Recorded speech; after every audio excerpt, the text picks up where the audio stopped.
Hey everybody, I wanted to talk about this a little bit. It's been a project for the past couple days.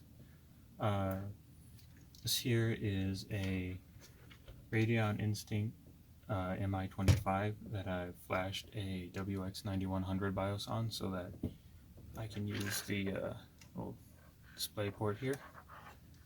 Normally it's disabled, but if you flash the BIOS on it, it'll enable it so you can actually have display output and use it like a normal graphics card instead of a accelerator card.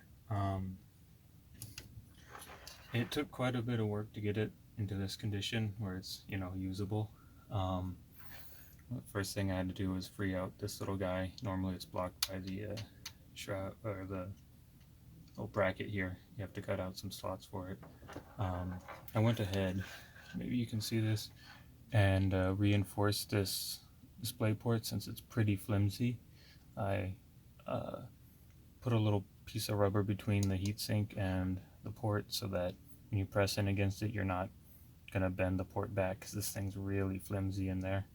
It presses up against the heatsink instead. I also put some hot glue underneath it to kind of give it a little bit of rigidity when you're pulling stuff out too. So I got that all taken care of.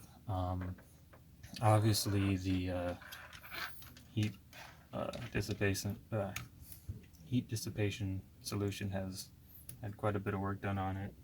It used to have this guy on it, just 6 screws around the edge, and since it's a server GPU, it doesn't come with fans.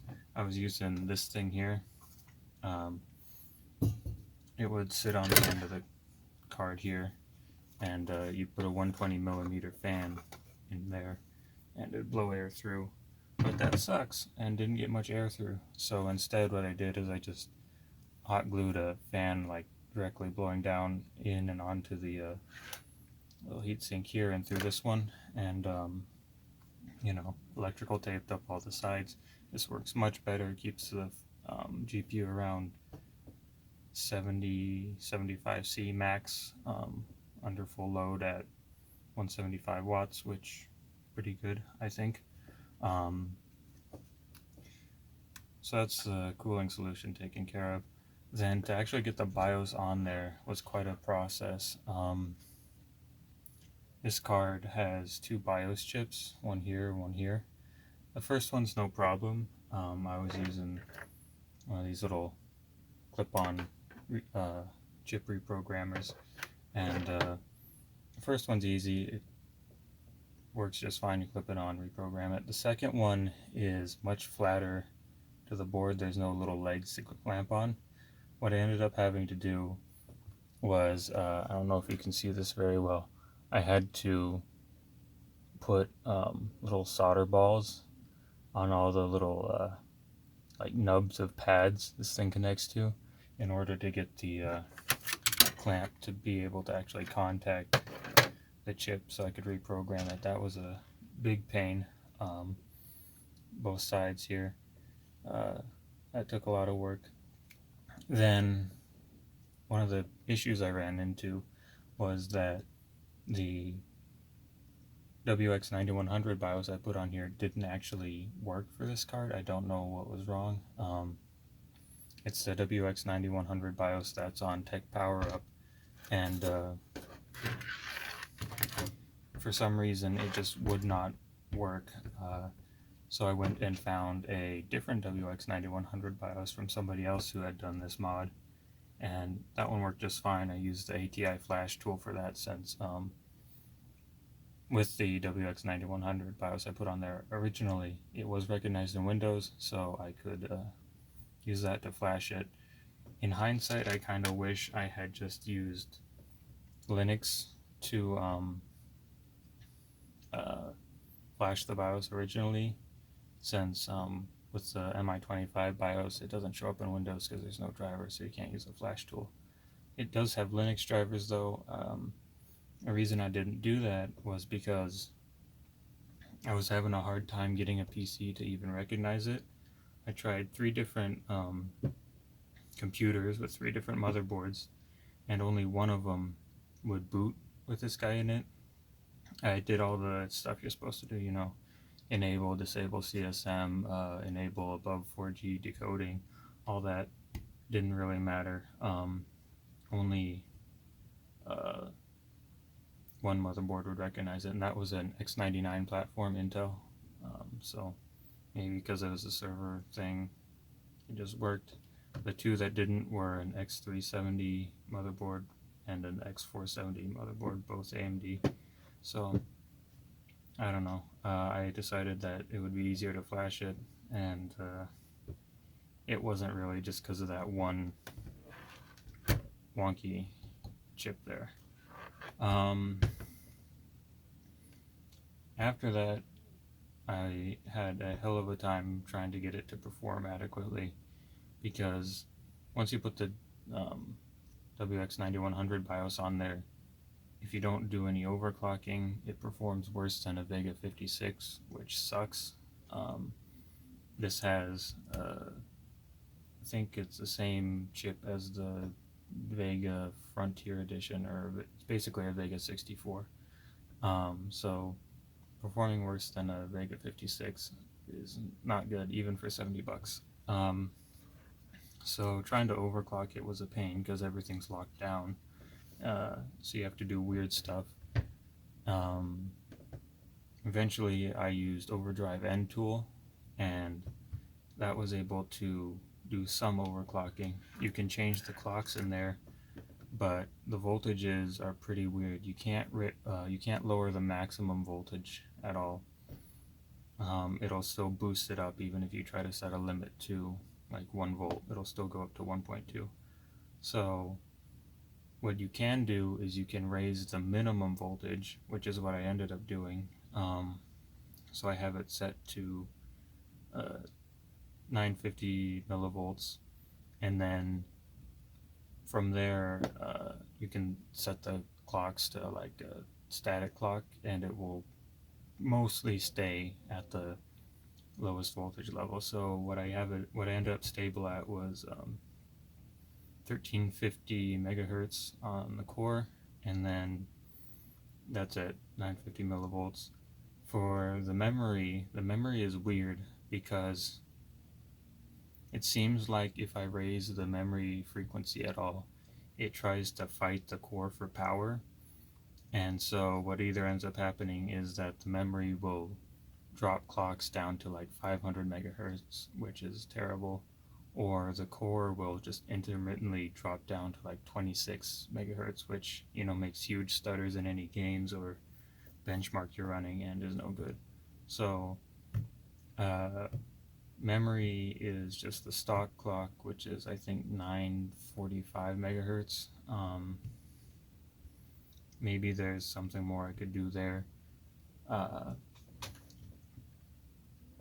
So yeah, I don't know. Using Overdrive End Tool, you can go up to, I put a 220 watt limit on there for the power draw.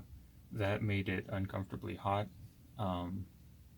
and even when I ran it that hot, I think it was getting up to like 80-85 C, which is a bit too much for my taste at least.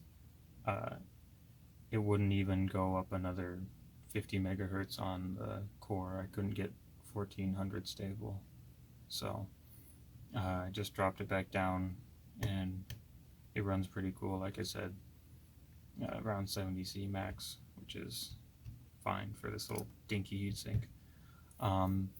There are other like BIOSes you can use for the power play tables to raise the power limit even higher. I think there's a 264 watt one, so maybe if you had an aftermarket cooler like a Morpheus 2, that would be worth it to put on here, so you could raise the clocks even more. Performance wise, the way I have it set up with the 1350 on core, it performs between a Vega 56 and a Vega 64, which I think is pretty good. I think it's hard to ask for more, because when you're looking at the overclocked Vegas, they're pulling, 250 to 300 watts, and this thing's sitting at 170, so trying to get any higher with this cooling solution, I don't think it's really possible. It was a really fun project though. I think that,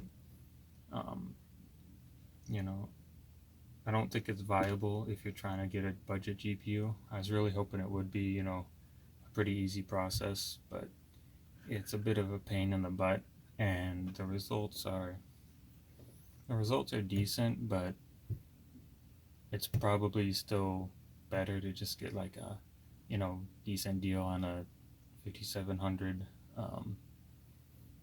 XT or something for, $110 instead of trying to get this thing working for 70. If you need the VRAM though, I don't know what you'd use it for, because AMD is not too good for any of the machine learning tasks. I've seen people set up stable diffusion on this thing, but you're better off just getting like any NVIDIA GPU basically. This takes a long time to crank out images. But yeah, I can throw up some of the benchmark scores I've gotten, show you where they're at. But if you feel like it and you have the money and time, it's definitely a fun project to go for. I had a lot of fun with it, some frustration, especially this little chip here, trying to get the fine tip soldering iron to like get onto the little nub pads there and leave the solder but not get to any of the like components real close to it was that was really frustrating. It took like an hour, I think, hour and a half for me to do that. Just those 8 little spots, so that sucked. In the future I definitely go the Linux route if I can, but hindsight's 20/20. I guess one more thing to note for the cooling, there's this fan on the back. I don't know if that's actually necessary. I don't think it does a whole lot, but I did read from other people who have done this that there are components on the back that need cooling. I don't see anything myself. It looks like just a bunch of capacitors to me, so I'm not sure what the deal is, but I went ahead and added one because it's easy. Also, a couple things, yes, little bonus notes. It does have a fan header here. Fans run at 100% the whole time, so if you don't want to, plug it into your case, you can get one of those little GPU fan to case fan adapters and just plug your fans into that.